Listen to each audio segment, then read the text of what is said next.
The summer sun hung mercilessly in the cloudless sky above Winnemucca, Nevada, casting an unforgiving heat across the dusty Main Street where Katherine Kate Larson stood trembling behind the saloon, her dancing shoes clutched in one hand and tears streaming down her dirt-smudged face. The year was 1876, and at 20 years old, Kate had learned that the promise of honest work as a singer in the Silver Dollar Saloon had been nothing but a cruel lie that had trapped her in a nightmare she couldn't escape. "You ain't going nowhere, girl," growled Silas Blackwell, the saloon owner, his thick fingers digging into her arm as he dragged her back toward the rear entrance. "You owe me, and you'll dance until that debt's paid. Tonight's crowd is paying extra to see the new girl." Kate struggled against his grip, her honey blonde hair falling loose from its pins. "Please, Mr. Blackwell, I can't do this anymore. The way those men look at me, the things they say, you'll do as you're told." Blackwell's hand came up, and Kate flinched, anticipating the blow that had become all too familiar in the 3 weeks since she'd arrived in Winnemucca. The sound of approaching hoofbeats made Blackwell pause. A tall figure on horseback rounded the corner of the saloon, dust billowing in his wake. The rider pulled his mount to a stop, and Kate glimpsed a stern face partially hidden beneath the shadow of a wide-brimmed hat. "Let her go, Blackwell." The voice was deep, steady as stone, and carried an authority that made even Silas Blackwell hesitate. "This ain't your business, Prescott," Blackwell snarled, though his grip on Kate's arm loosened slightly. "The girl owes me money. She signed a contract." The rider dismounted in one fluid motion, and Kate saw him fully for the first time. Tall and broad-shouldered, with dark hair and a face weathered by sun and wind, he moved with the easy confidence of a man accustomed to danger. A silver badge glinted on his vest. "She doesn't work here anymore," said Deputy Marshal Ryder Prescott, his hand resting casually near his holster. "Whatever contract you tricked this young woman into signing isn't worth the paper it's written on." Kate felt her heart hammering in her chest as the two men stared each other down. She'd heard whispers about the new deputy marshal, a former Texas Ranger who'd arrived in Winnemucca just days after she had. Some said he was running from a past as dark as the men he hunted. Others claimed he was on a personal mission of vengeance. All Kate knew was that in this moment he was her only hope. Blackwell's face twisted in a sneer. "You're making a mistake, lawman. I got friends in this town, important friends. And I've got a jail cell with room for one more," Ryder replied evenly. "Your choice, Blackwell." For a tense moment, Kate thought Blackwell might reach for the pistol he kept tucked in his waistband. Instead, he shoved her away with such force that she stumbled and nearly fell. "Take her," he spat. "She's more trouble than she's worth anyway. But this ain't over, Prescott." Ryder stepped forward, placing himself between Kate and Blackwell. "It is for today." He turned to Kate, his expression softening slightly. "Madam, if you'll come with me, I'll see you safely to wherever you need to go." Relief washed over Kate like cool water. She clutched her worn shawl tightly around her shoulders, painfully aware of her disheveled appearance and the immodest dancing costume she wore beneath. "Thank you, Deputy," she whispered, her voice breaking. "I don't have anywhere to go, but anywhere's better than here." Ryder nodded once, then led her to his horse. "We'll figure something out," he said, helping her mount before swinging up behind her. As they rode away, Kate could feel Blackwell's hateful gaze burning into her back. The town of Winnemucca spread out before them, a collection of wooden buildings and canvas tents huddled along the Humboldt River. What had seemed like a promising new start just weeks ago now felt like a prison Kate had narrowly escaped. "My things," she said suddenly, twisting to look back at the saloon. "My dress, my mother's locket, we'll get them back," Ryder assured her. "But first, Let's get you somewhere safe." He guided his horse down the main street, past curious onlookers and busy shopkeepers. Kate felt exposed, vulnerable to the stares of strangers who had seen her forced performances at the Silver Dollar. She lowered her head, wishing she could disappear. They stopped in front of a modest two-story building with a sign that read, "Amelia Johnson, Seamstress." Ryder dismounted and helped Kate down, his hands strong but gentle. "Mrs. Johnson is a good woman," he explained. "She helps folks who need a fresh start." Before Kate could respond, the door opened, and an older woman with kind eyes and silver-streaked dark hair appeared on the threshold. She took one look at Kate and ushered her inside without a word. "I'll come back later to check on you, Miss Larson," Ryder said, tipping his hat. "You're safe now." As the door closed behind her, Kate felt the weight of the past weeks press down upon her. She sank onto a nearby chair and buried her face in her hands, her body shaking with silent sobs. There, child," Mrs. Johnson said softly, placing a comforting hand on Kate's shoulder.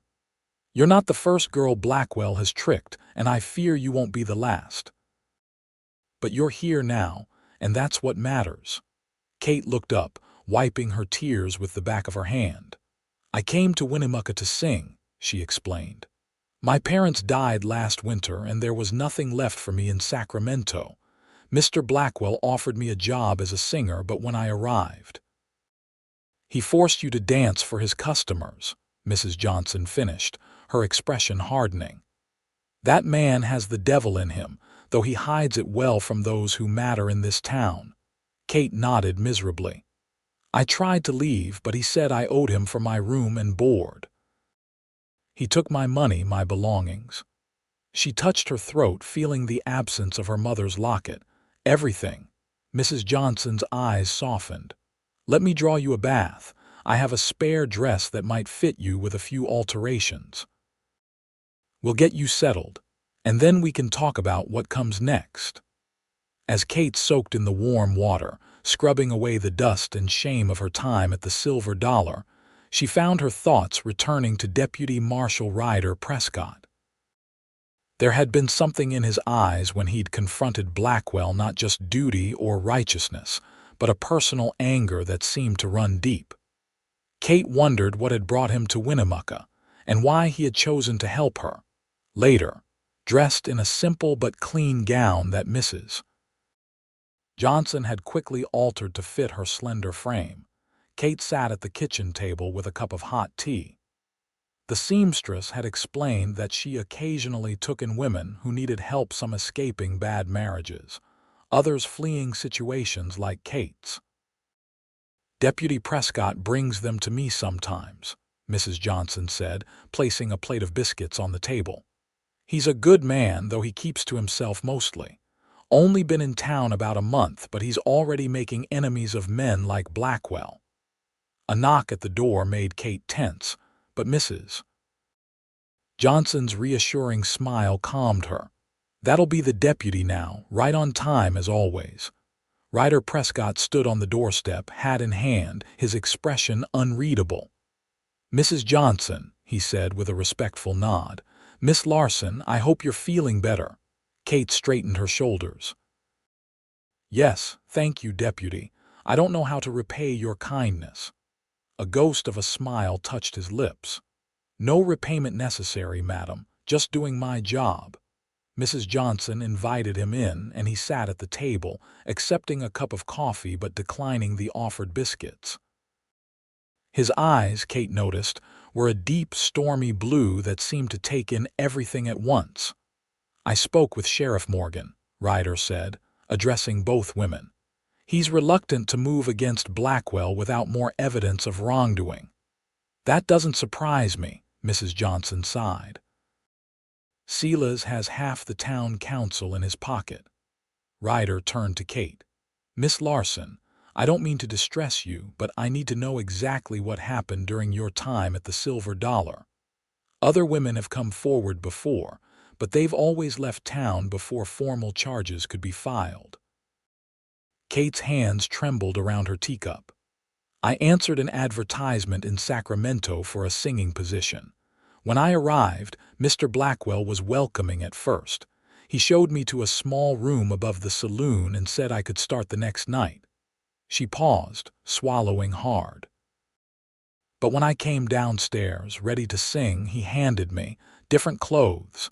He said singing wasn't what the customers really wanted. When I refused, her voice faltered. "Take your time," Ryder said gently. He said I owed him for the train ticket he'd arranged, for the room, for the meals. He took my purse with what little money I had left. He said if I didn't do as he asked, he'd turn me out with nothing, or worse. And there were men, his friends, who backed him up. Kate couldn't bring herself to describe the humiliation of those first performances, the leering faces of the men who threw coins at her feet, the way Blackwell would lock her in her room afterward to ensure she couldn't escape. "I tried to run twice before today," she finished quietly. "The first time, he caught me himself. The second time, one of his men found me at the edge of town and dragged me back. Blackwell said if I tried again, he'd sell me to a house in Elko where girls who didn't cooperate were broken." Ryder's jaw tightened, and Kate could see a muscle working in his cheek. "That's enough for me to arrest him on charges of false imprisonment and coercion at the very least. But without support from the sheriff, you'd be putting yourself at risk," Mrs. Johnson finished. "And Miss Larson as well." "I'm not afraid of Blackwell," Ryder stated firmly. "But I am concerned about your safety, Miss Larson. He's not a man who forgives easily." Kate lifted her chin. "I won't run away, Deputy, not anymore. If my testimony can help put that man behind bars and prevent other women from suffering the same fate, then I'll stand my ground." Something flickered in Ryder's eyes, approval, perhaps, or admiration. "That's brave of you, Miss Larson, but it won't be easy. The trial could take weeks, even months, and you'd need somewhere to stay, some way to support yourself." "She can stay here with me," Mrs. Johnson offered immediately. "I can always use an extra pair of hands in the shop, especially one with such nimble fingers." She nodded toward Kate's hands, which had been unconsciously smoothing the fabric of her borrowed dress. "You sew?" Ryder asked, seeming genuinely interested. Kate nodded. "My mother taught me. We made all our own clothes and sometimes pieces for neighbors when money was tight." "Then it's settled," Mrs. Johnson declared. "You'll stay here and work with me until this business with Blackwell is resolved, and after that, well, we'll cross that bridge when we come to it." The arrangement decided, Ryder stood to leave. "I'll retrieve your belongings from the saloon tonight, Miss Larson. Is there anything specific I should look for?" "A small trunk with my initials KL carved into the lid," Kate replied. "And," she hesitated, "a silver locket with a small pearl in the center. It was my mother's. Mr. Blackwell took it as payment when I tried to leave the first time." Ryder nodded. "I'll find it. You have my word." After he left, Mrs. Johnson showed Kate to a small but comfortable room at the back of the house. "Get some rest, dear. Tomorrow will be a new day, the first of many, I hope." Exhausted but finally feeling safe, Kate sank onto the bed. As sleep claimed her, her last thoughts were of deep blue eyes and a voice that had declared, with unwavering certainty, "She doesn't work here anymore." The following morning, Kate woke to sunlight streaming through unfamiliar curtains. For a moment, panic seized her as she tried to remember where she was. Then the events of the previous day came rushing back: Blackwell's cruel grip, the timely arrival of Deputy Prescott, and Mrs. Johnson's kindness. She dressed quickly in the borrowed clothes, pinning her hair in a simple style that Mrs. Johnson had shown her. The seamstress's shop occupied the front portion of the house, while living quarters filled the back. Kate found her hostess already at work, cutting pattern pieces from sturdy cotton. "Good morning, dear," Mrs. Johnson greeted her warmly. "Did you sleep well?" "Better than I have in weeks," Kate admitted. "Thank you again for taking me in." "Nonsense. I'm happy for the company and the help." She gestured to a small table set with bread, jam, and coffee. "Eat something. Then I'll show you what needs doing." Kate had just finished her breakfast when a sharp knock sounded at the front door. Mrs. Johnson answered it to find Ryder Prescott standing there, his expression grim. Behind him stood Sheriff Morgan, a barrel-chested man with a salt and pepper beard and suspicious eyes.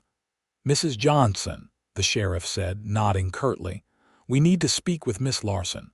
Kate stepped forward, her heart racing. "I'm Katherine Larson." Sheriff Morgan eyed her with evident skepticism. "Miss Larson, Deputy Prescott here tells me some serious accusations have been made against Silas Blackwell. Before we proceed, I want to hear your account directly." Mrs. Johnson ushered them into the sitting room. Kate repeated her story, forcing herself to include details she'd glossed over the previous day. With each word, Ryder's expression darkened while the sheriff remained impassive. When she finished, Morgan stroked his beard thoughtfully. "That's a troubling tale, Miss Larson. But Mr. Blackwell tells a different story. Says you agreed to dance, then tried to steal from him when you decided the work wasn't to your liking." "That's a lie," Kate exclaimed. "He took everything I had." "He showed me a contract with your signature," Morgan continued, unmoved by her outburst. "It clearly states the nature of your employment." "I never signed anything like that," Kate insisted. "He must have forged it." Ryder stepped forward. "Sheriff, I've seen Blackwell's operation before. This isn't the first time he's trapped a young woman this way." Morgan held up a hand. "I'm aware of your suspicions, Deputy, but suspicions aren't evidence. And in this town, we don't arrest respected businessmen based on the word of," he hesitated, glancing at Kate. "Of what, Sheriff?" Ryder challenged, his voice dangerously quiet. "An honest woman who's been victimized. Or were you going to say something else?" The tension in the room crackled like heat lightning. Finally, Morgan sighed. "I'll look into it, Prescott. That's all I can promise for now." "Miss Larson, you'd be wise to stay here with Mrs. Johnson until this matter is resolved." After the sheriff left, Ryder turned to Kate, his expression softening. "I apologize for that. Sheriff Morgan is cautious when it comes to challenging men of Blackwell's standing." "You mean he's in Blackwell's pocket," Mrs. Johnson said bluntly. Ryder didn't confirm or deny it. Instead, he retrieved a bundle from just outside the door. "I managed to get your trunk, Miss Larson. And this." He held out his hand, revealing a silver locket on a delicate chain. Kate gasped, reaching for it with trembling fingers. "My mother's locket. How did you?" "Let's just say Blackwell was reluctant to part with it until I explained the consequences of keeping stolen property." A grim smile crossed Ryder's face. "He wasn't happy about returning your things, but he values his freedom more than a few trinkets." Kate clutched the locket to her chest, tears welling in her eyes. "I can't thank you enough." "No need for thanks," Ryder replied, suddenly appearing uncomfortable with her gratitude. "I should go. I've got rounds to make." As he turned to leave, Kate called after him. "Deputy Prescott, will you come back to let us know what happens with the sheriff's investigation?" He paused at the door, looking back at her with those penetrating blue eyes. "I will, Miss Larson, you have my word." After Ryder left, Kate opened her trunk to find her few possessions mostly intact. Mrs. Johnson helped her organize her things, then showed her the workroom where they would spend most of their days. "I have orders for 3 dresses that need to be completed by next week," the seamstress explained. "With your help, we should finish them in plenty of time." Kate welcomed the distraction of work. As her fingers flew over fabric, stitching seams and attaching buttons, she could almost forget the fear that still lurked at the edges of her mind. Almost, but not quite, for even in the safety of Mrs. Johnson's home, she couldn't shake the feeling that Silas Blackwell wouldn't let her go so easily. Her fears proved justified that very evening. As they were clearing away supper dishes, a rock came crashing through the front window of the shop, sending glass shards skittering across the floor. Wrapped around the rock was a note, its message brief but chilling. "This isn't over." Mrs. Johnson insisted on notifying Deputy Prescott immediately. He arrived within minutes, his face grim as he examined the broken window and the threatening note. "Blackwell, Mrs. Johnson asked, though it wasn't really a question. "Most likely," Ryder agreed, "though he'd be smart enough not to throw it himself." Kate shivered despite the warm evening. "What do we do now?" "We stay vigilant," Ryder said, his eyes meeting hers with steady reassurance. "I'll increase my patrols past the shop, and I've already spoken to some of the neighbors I trust. They'll keep watch too." "And the sheriff?" Mrs. Johnson pressed. Ryder's expression hardened. "Sheriff Morgan has advised me to proceed carefully. He claims there's not enough evidence to warrant a formal investigation into Blackwell's business practices." "Not enough evidence," Kate repeated incredulously. "What about my testimony? What about the other women you mentioned?" "They've all left town," Ryder explained, "and without them." He shook his head. "But I'm not giving up. I've sent telegrams to the towns where I believe some of them settled, if even one agrees to come back and testify. And until then," Mrs. Johnson interrupted, "are we simply to wait for Blackwell to escalate from breaking windows to something worse?" Ryder's jaw tightened. "No, madam, I'll handle Blackwell." Something in his tone made Kate study him more closely. There was a personal edge to his determination, a fire in his eyes that went beyond professional duty. "Why is this so important to you, Deputy?" she asked softly. For a moment she thought he wouldn't answer. Then, with a glance at Mrs. Johnson, who nodded encouragingly, he spoke. "My sister," he said, his voice low and controlled. "5 years ago she found herself in a situation similar to yours, Miss Larson. Only the man who trapped her wasn't a saloon owner but the son of a cattle baron in West Texas." Kate's heart ached at the pain evident in his face. "What happened to her?" "She didn't make it out," Ryder said simply. "By the time I tracked her down, it was too late. The official report called it suicide, but I know better. She would never have," he broke off, visibly collecting himself. "The man responsible never faced justice. His father's money and influence saw to that." Now Kate understood the depth of his commitment to helping her, and the intensity with which he pursued Blackwell. "I'm so sorry about your sister," she whispered. Ryder acknowledged her sympathy with a slight nod. "I couldn't save Emma. But I can make damn sure, excuse me, make certain that Blackwell and men like him are stopped before they harm anyone else." Mrs. Johnson placed a gentle hand on his arm. "And you're not alone in that fight, Deputy. Now, let me see about boarding up this window before we all catch our deaths." As they worked together to secure the broken window, Kate found herself watching Ryder surreptitiously. There was a quiet strength to him, a steady determination that made her feel safe despite the threat hanging over them. When their hands accidentally touched as they gathered glass shards, she felt a curious warmth spread through her that had nothing to do with fear or gratitude. Over the next few days, Kate settled into a routine at Mrs. Johnson's shop. During the day, she helped with sewing and alterations, discovering that she had a natural talent for the delicate embroidery that distinguished Mrs. Johnson's creations. In the evenings, she assisted with cooking and household chores, finding comfort in the domestic tasks that reminded her of happier times with her parents.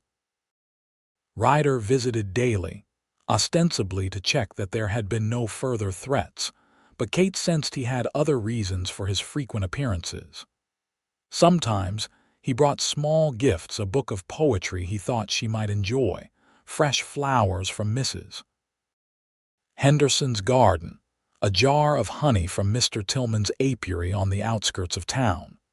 Each time he left, Kate found herself looking forward to his next visit with increasing anticipation. A week after the window-breaking incident, Ryder arrived with news. "I've heard from one of the women I contacted," he announced. "Elizabeth Carter, who worked at the Silver Dollar last year. She's agreed to return to Winnemucca to testify against Blackwell." Hope blossomed in Kate's chest. "That's wonderful news. When will she arrive?" "Next Tuesday on the afternoon train," Ryder replied. "With her testimony backing yours, even Sheriff Morgan won't be able to ignore Blackwell's crimes." "Silas won't take this lying down," Mrs. Johnson warned. "He'll try to discredit Elizabeth, just as he's tried to discredit Kate." Ryder nodded grimly. "I know. That's why I've arranged for her to stay with the Reverend and Mrs. Hollister when she arrives. No one would dare trouble the preacher's house." The days until Elizabeth's arrival passed tensely. Twice more there were incidents, once when someone threw manure at the shop's front door, and again when Kate, venturing to the general store with Mrs. Johnson, was openly insulted by one of Blackwell's regular customers. Each time, Ryder responded promptly, his calm presence a bulwark against fear. On Monday evening, the night before Elizabeth Carter was due to arrive, Kate was alone in the shop, finishing a late alteration while Mrs. Johnson visited a sick friend. She had just trimmed the final thread when a knock sounded at the door. Expecting Ryder for his usual evening check-in, she opened it without hesitation. Instead, she found herself face to face with Silas Blackwell. "Evening, Katie," he said with a smile that didn't reach his cold eyes. "Aren't you going to invite me in?" Kate tried to slam the door, but Blackwell was faster, shoving his boot into the gap and forcing it open. She stumbled backward as he pushed his way inside, flanked by two of his men. "What do you want?" Kate demanded, her voice steadier than she felt. "Deputy Prescott will be here any minute." Blackwell chuckled. "No, he won't. Prescott is currently occupied with a disturbance at the other end of town, a most convenient brawl at the Rusty Nail Saloon." Kate backed away, her eyes darting around for a weapon, an escape route, anything. "Mrs. Johnson will be back soon." "The widow won't be returning for some time," Blackwell countered. "Her friend's condition has suddenly worsened, or so she's been told." His smirk made Kate's blood run cold. "You've gone to a lot of trouble to isolate me," she observed, playing for time. "What are you planning to do?" Blackwell's smile widened. "I hear there's a train arriving tomorrow, bringing an unwelcome visitor. I thought perhaps you might want to send a message asking her not to come. For her own safety, of course." So that was it. He knew about Elizabeth Carter. "I won't do that," Kate stated firmly. "I thought you might say that." Blackwell sighed with feigned regret. "Which is why we'll have to persuade you." He nodded to his men. "Bring her. And try not to mark her face too badly. She might still be useful at the Silver Dollar." As the men advanced, Kate's hand closed around a pair of heavy sewing shears on the workbench behind her. "Stay back," she warned, brandishing them. One of the men laughed. "Look at this, boss.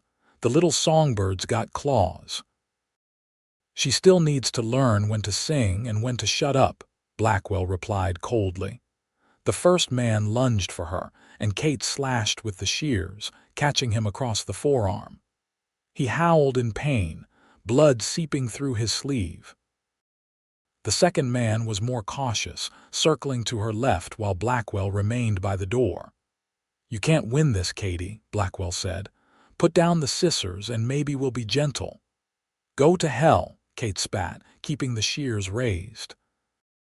The injured man, clutching his bleeding arm, growled, "Enough of this," and pulled a revolver from his belt. "No guns, you fool," Blackwell hissed. "We can't." The sound of a shot exploded through the room, but it wasn't from the thug's revolver. The front window shattered inward, and the man with the gun crumpled to the floor, crying out as he clutched his shoulder. "Next one goes between your eyes, Blackwell," came Ryder's voice from the street. "Tell your other man to drop his weapon." Blackwell's face contorted with rage, but he signaled to the second man, who carefully placed his knife on the floor. "Kate, are you hurt?" Ryder called. "I'm all right," she answered, her voice shaking with relief. "Step out onto the porch, both of you," Ryder ordered Blackwell and his remaining henchmen. "Hands where I can see them." As they complied, Ryder emerged from the shadows across the street, his revolver trained steadily on Blackwell. Behind him came several townsmen, including the blacksmith and the owner of the feed store, all armed. "Jeb, tend to the wounded one," Ryder instructed the blacksmith. "Mr. Reynolds, would you escort Miss Larson to your wife? She shouldn't be alone tonight." The feed store owner nodded, coming forward to offer Kate his arm. She hesitated, reluctant to leave. "It's all right, Miss Larson," Ryder assured her, his eyes never leaving Blackwell. "These men won't trouble you again." As she allowed Mr. Reynolds to lead her away, Kate heard Blackwell's venomous voice behind her. "This changes nothing, Prescott. You're one man. I own half this town." "Not anymore," Ryder replied calmly. "Sheriff Morgan may be in your pocket, but he's not the only law in Nevada territory. The federal marshal's office has been building a case against you for months. Tonight was the final piece of evidence we needed." Kate paused, turning back in surprise. Mr. Reynolds gently tugged her arm. "Come along, Miss Larson. Mrs. Reynolds is waiting. The deputy will explain everything later." At the Reynolds' comfortable home, Kate was welcomed by Mrs. Reynolds, a plump, motherly woman who fussed over her and insisted she drink hot tea sweetened with honey. "To calm the nerves," she explained, though Kate doubted anything could steady her shaking hands after the night's events. It was nearly midnight when Ryder finally arrived, his expression weary but satisfied. "Blackwell and his men are locked up," he announced. "And I've sent for the territorial marshal. He should be here by noon tomorrow." "What did you mean about building a case for months?" Kate asked, unable to contain her curiosity any longer. Ryder sank into a chair, accepting the coffee Mrs. Reynolds offered. "I wasn't entirely forthcoming about my reasons for coming to Winnemucca," he admitted. "After my sister's death, I joined the Texas Rangers. Eventually, I started hearing rumors about Blackwell's operation, hear how he lured young women with promises of legitimate work, then forced them into situations they couldn't escape." He took a sip of coffee before continuing. "The territorial marshal's office recruited me to investigate, unofficially. Sheriff Morgan's connection to Blackwell was already suspected. I came to town pretending to be just another deputy looking for work, hoping to gather enough evidence to bring Blackwell down. So when you helped me that day behind the saloon," Kate began. "I'd been watching Blackwell for weeks," Ryder confirmed. "I'd seen other women in similar situations, but they were too afraid to testify. When I saw him dragging you outside, I knew I had to intervene." "Why didn't you tell me this before?" Kate asked, not accusingly but with genuine curiosity. Ryder's expression turned apologetic. "At first, it was because I wasn't sure I could trust you." "Not because I doubted your character," he added quickly, seeing her hurt expression, "but because I couldn't risk Blackwell finding out who I really was. Later, I suppose I wanted you to see me as just a man trying to help, not a lawman with ulterior motives." Kate considered this. "And Elizabeth Carter, is she really coming tomorrow?" "She is," Ryder confirmed. "Though after tonight her testimony may be less crucial. Blackwell was caught in the act of attempting to abduct and threaten a witness. That alone is enough to send him away for years." Relief washed over Kate like a cool breeze. "It's really over then, almost," Ryder said with a slight smile. "There's still the matter of formal charges, a trial. But yes, Miss Larson, Silas Blackwell won't threaten you or anyone else again." The next morning, Kate returned to Mrs. Johnson's shop to find the seamstress already sweeping up glass from the previous night's confrontation. The older woman embraced Kate tightly. "When I heard what happened, my dear, I'm so sorry I wasn't here." "Blackwell's men made sure of that," Kate said, "but it's all right now. Deputy Prescott Ryder, he saved me, and he says Blackwell is finished." As Kate helped clean up the shop, she related everything Ryder had told her about his true purpose in Winnemucca. Mrs. Johnson listened attentively, nodding as though pieces of a puzzle were finally falling into place. "I always suspected there was more to our deputy than met the eye," she remarked. "The way he took such a personal interest in Blackwell's activities, it makes sense now." By mid-afternoon, word had spread throughout town about Blackwell's arrest and the imminent arrival of the territorial marshal. Opinion seemed divided. Some residents were shocked and outraged at Blackwell's crimes, while others muttered darkly about outsiders interfering in local affairs. The afternoon train arrived right on schedule, bringing not only Elizabeth Carter but also Marshal James Harrington, a stern-faced man with iron-gray hair and a reputation for incorruptibility. Kate watched from Mrs. Johnson's shop as Ryder greeted them both, escorting Elizabeth to the Reverend's house before accompanying the marshal to the jail. Later that evening, Ryder came to the shop, looking more relaxed than Kate had ever seen him. "It's official," he announced. "Blackwell and his men will be transported to Carson City tomorrow to await trial. Marshal Harrington has also removed Sheriff Morgan from his position pending an investigation into corruption." "What happens now?" Kate asked. "To the town, I mean." "Harrington has appointed me acting sheriff until a proper election can be held," Ryder replied, a hint of pride in his voice. "It's temporary, but it gives me a chance to help set things right in Winnemucca." "Congratulations, Sheriff Prescott," Mrs. Johnson said warmly. "A well-deserved promotion." Kate echoed her congratulations, though she felt a twinge of uncertainty.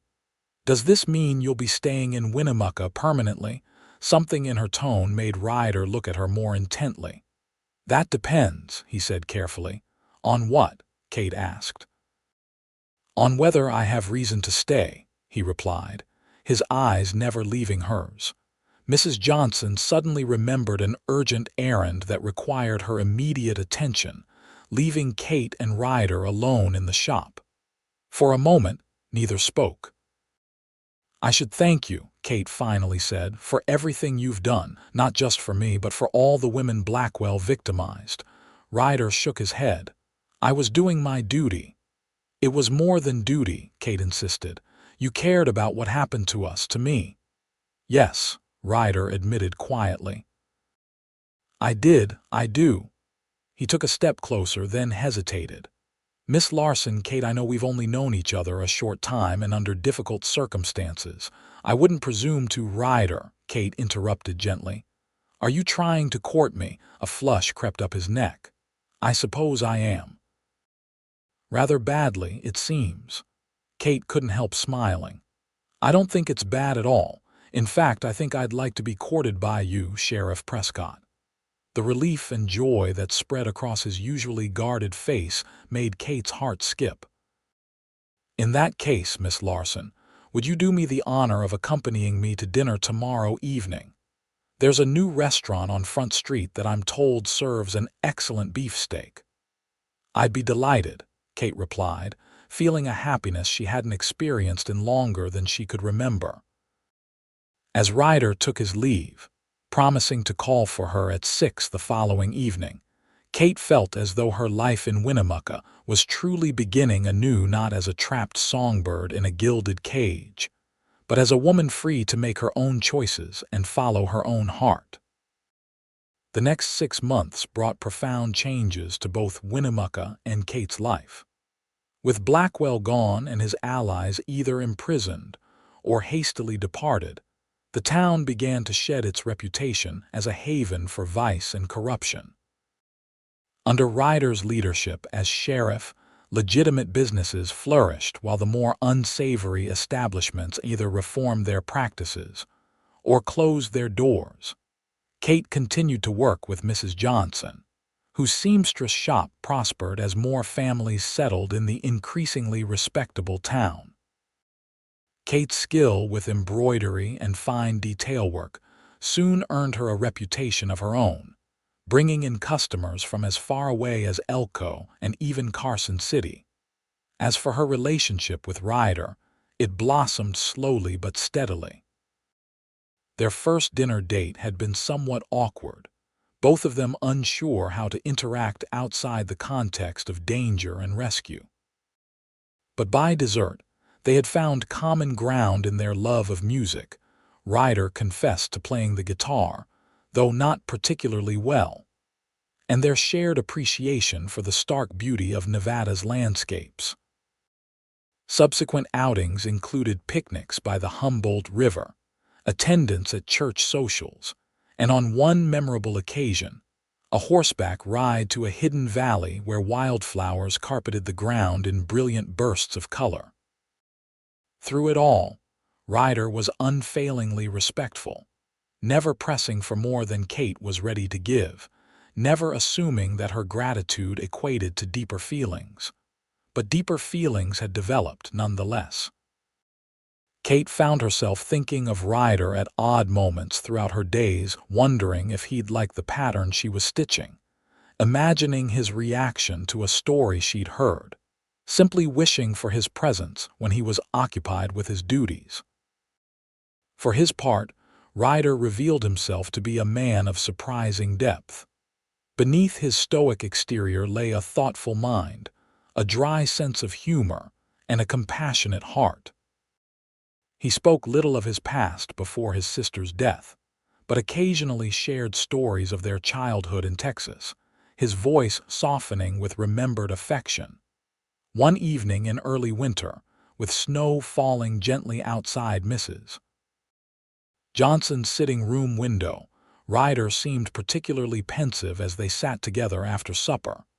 Mrs. Johnson had retired early, claiming fatigue but transparently giving them privacy.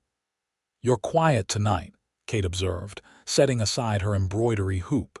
"Is everything all right?" Ryder looked up from the fire he'd been staring into. "Just thinking about the future," he replied. "What about it?" Kate prompted when he didn't elaborate. He shifted in his chair, uncharacteristically nervous. "The election for permanent sheriff is next month."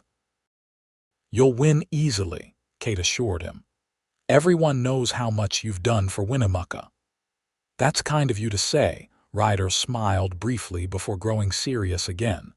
"But even if I do win, I've been considering whether staying on as sheriff is what I want." Kate felt a sudden chill that had nothing to do with the winter night. "You're thinking of leaving?" she asked, trying to keep her voice steady. "No," Ryder said quickly. "At least not Winnemucca." He stood, moving to kneel beside her chair. "Kate, these past months have been the happiest I can remember, being with you. It's helped me heal wounds I thought would pain me forever." He took her hand, his calloused fingers warm against hers. "I came to this town with vengeance in my heart, determined to bring down men like the one who destroyed my sister. But you've shown me there's more to life than settling old scores. There's building something new, something good." Kate's heart raced as Ryder reached into his pocket and withdrew a small velvet box. "Katherine Larson, I love you. Would you do me the extraordinary honor of becoming my wife?" Opening the box revealed a delicate gold ring set with a small but perfect pearl, reminiscent of the one in her mother's locket. Kate gasped softly. "I know it's not grand," Ryder said uncertainly. "If you'd prefer something else, it's beautiful," Kate interrupted, tears of joy filling her eyes. "And yes, Ryder Prescott, yes, I will marry you." As he slipped the ring onto her finger, then pulled her into a tender kiss, Kate marveled at how far she had come from that terrifying day behind the Silver Dollar Saloon. From captivity to freedom, from despair to joy, from isolation to love, her journey had been unexpected in every way, but had led her exactly where she was meant to be. Their wedding took place on a crisp February morning in Winnemucca's white-steepled church. Mrs. Johnson, as Kate's matron of honor, beamed proudly as the bride walked down the aisle in a gown of ivory silk that they had crafted together, embroidered with tiny pearls that caught the light filtering through the stained glass windows. Ryder, standing tall in a new black suit, watched Kate approach with an expression of such tender wonder that several of the female guests dabbed at their eyes before the ceremony even began. Marshal Harrington, who had returned to Winnemucca for the occasion, stood as Ryder's best man, representing the family his friend had lost. "Dearly beloved," Reverend Hollister began, his resonant voice filling the packed church. "We are gathered here today to witness the union of Katherine Ann Larson and Ryder James Prescott in holy matrimony." As they exchanged vows, promising to love, honor, and cherish one another for all the days of their lives, Kate felt as though her heart might burst with happiness.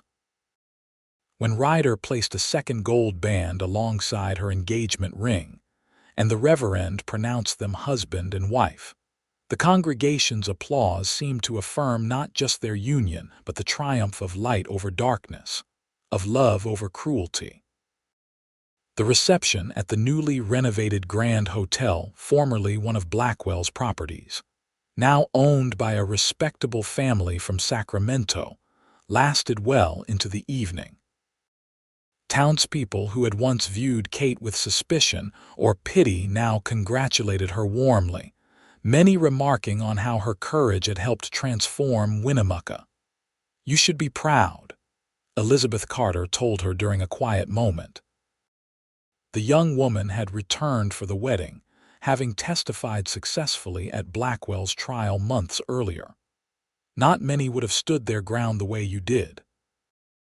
"I had help," Kate replied, her eyes finding Ryder across the room where he was engaged in conversation with several local businessmen. "I wasn't brave alone." "Maybe not," Elizabeth conceded, "but you were brave when it mattered. And now look at you, the sheriff's wife, respected by everyone in town. It's like something from a storybook." Kate smiled, knowing that their story was far from a fairy tale. It had been built on pain and struggle, on confronting evil rather than being rescued from it by magic.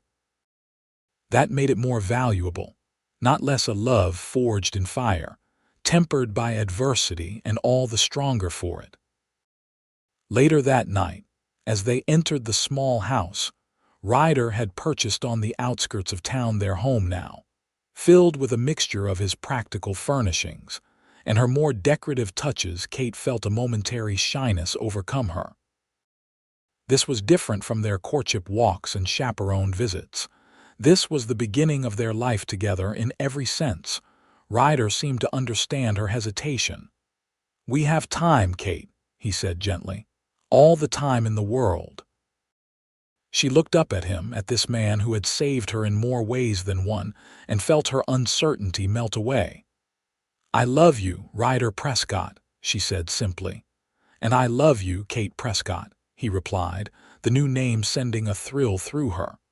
"More than I ever thought possible." As winter gave way to spring, Kate and Ryder settled into married life with a contentment that surprised them both. The election had confirmed Ryder as permanent sheriff by an overwhelming majority, but as he had hinted before proposing, he was considering a different path. "The territorial governor has offered me a position as a special investigator," he told Kate one evening as they sat on the porch of their home, watching the sunset paint the distant mountains in shades of gold and purple. Traveling throughout Nevada, helping local law enforcement with difficult cases. Like what you did with Blackwell, Kate asked. Ryder nodded. Similar, yes. The governor was impressed with how we handled that situation. He believes there are other towns with similar problems that local authorities either can't or won't address. Kate considered this. Would we have to leave Winnemucca? Not permanently, Ryder assured her. This would be our home base. I'd be gone for weeks at a time, perhaps, but always returning here. Unless. He hesitated. Unless what? Unless you wanted to come with me, Ryder suggested, watching her reaction carefully. It wouldn't be easy. Frontier travel rarely is, but we'd be together. Kate was silent for a long moment, thinking of the life they'd begun to build in Winnemucca, of Mrs. Johnson and the flourishing seamstress business, of the community that had eventually embraced her. But she also thought of the wider world beyond, of places she had never seen, of adventures yet to be experienced. I think, she said slowly, that I would like that very much. Not for every assignment, perhaps, but often enough. After all, a special investigator might sometimes need a woman's perspective, and I've become rather good at recognizing certain kinds of trouble. Ryder's smile was brighter than the setting sun. You have at that, Mrs. Prescott. You most certainly have. By summer their plans were set.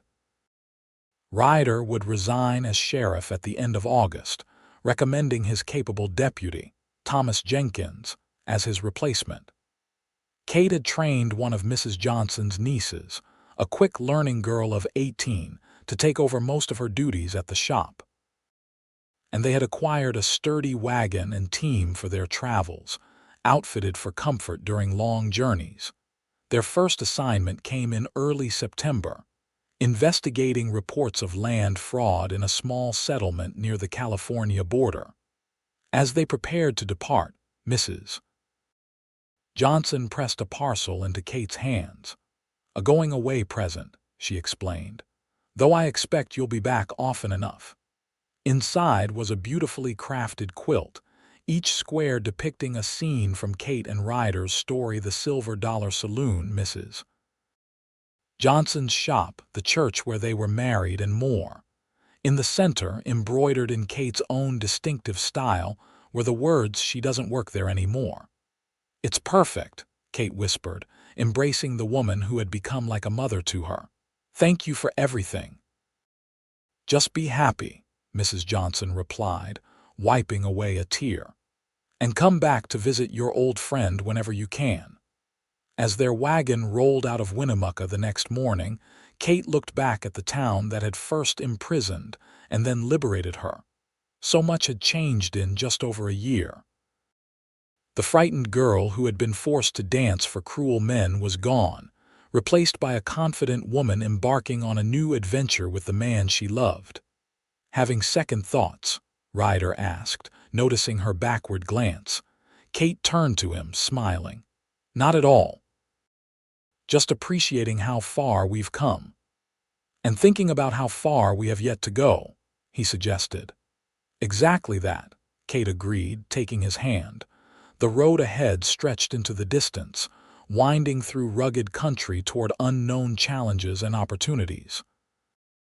But whatever awaited them, they would face it together, no longer rescuer and rescued, but partners in every sense, bound by a love that had transformed them both. 5 years later, Kate stood on the porch of their expanded home in Winnemucca, watching as Ryder taught their 4-year-old son, James, to ride his first pony. Little Emma, not quite 2, clutched at Kate's skirts, eager to join her brother but still too small for such adventures. "Mama, look," James called, his face alight with pride as he guided the patient pony in a small circle. "I'm riding like Papa." "I see you, sweetheart," Kate called back. "You're doing wonderfully." Ryder's hand remained near the pony's bridle, ensuring his son's safety while allowing him to feel independent. It was the same balance he'd always struck with Kate, protecting without constraining, supporting without controlling. Their life had fallen into a rhythm that suited them both. 3 or 4 times a year, Ryder would accept an assignment from the territorial governor, sometimes traveling alone for briefer investigations, other times accompanied by Kate for longer stays. Mrs. Johnson, still spry despite her advancing years, was always delighted to mind the children during these absences, teaching James his letters and Emma the basics of needlework. Between assignments, they enjoyed their life in Winnemucca, which had continued to prosper and grow. Ryder had used his reward money from the Blackwell case to invest in several local businesses, providing them with a comfortable income beyond his investigator's salary. Kate still worked with Mrs. Johnson when time permitted, though now she specialized in creating wedding gowns for brides throughout Nevada territory. The saloon where Kate had once been held captive was now a respectable hotel and restaurant, its troubled history known to few of the town's newer residents. Occasionally, when they dined there, Kate would feel a momentary shiver of remembrance, quickly dispelled by Ryder's steady presence across the table. As for Silas Blackwell, he had died in prison 3 years into his 15-year sentence, not from violence or illness, but from a heart attack brought on, some said, by rage at his reduced circumstances. Kate had felt no joy at the news, only a quiet relief that his shadow would never again darken their lives. Now, watching her family in the golden light of a late summer afternoon, Kate marveled at how completely happiness had replaced fear in her heart. The girl who had once trembled behind a saloon, trapped in a nightmare not of her making, could hardly have imagined this future awaiting her. Ryder glanced up, catching her eye with a smile that still made her pulse quicken. After helping James dismount and instructing him to lead the pony to its water trough, he climbed the porch steps to join her. "What are you thinking about so seriously, Mrs. Prescott?" he asked, placing an arm around her waist and dropping a kiss on Emma's dark curls. "Just counting my blessings," Kate replied, leaning into his embrace. And remembering where we started, Ryder's expression softened with understanding. A lot of ground between then and now. "And every step worth taking," Kate added.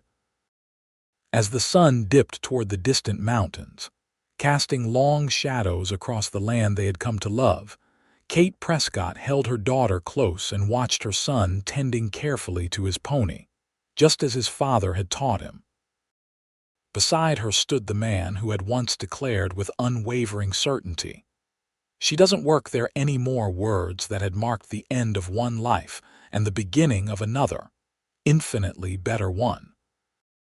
Whatever challenges the future might hold, Kate knew they would face them together, their love a fortress built not on illusions or easy promises, but on the solid foundation of shared struggles overcome and joys deeply cherished. In a land where fortunes could change in an instant and danger often lurked just beyond the firelight, they had found something rare and precious, a happiness that endured, a love that had transformed not just their own lives but an entire community. And that, Kate reflected as Ryder gathered both their children in his arms for a story before bedtime, was the greatest treasure any heart could hope to find.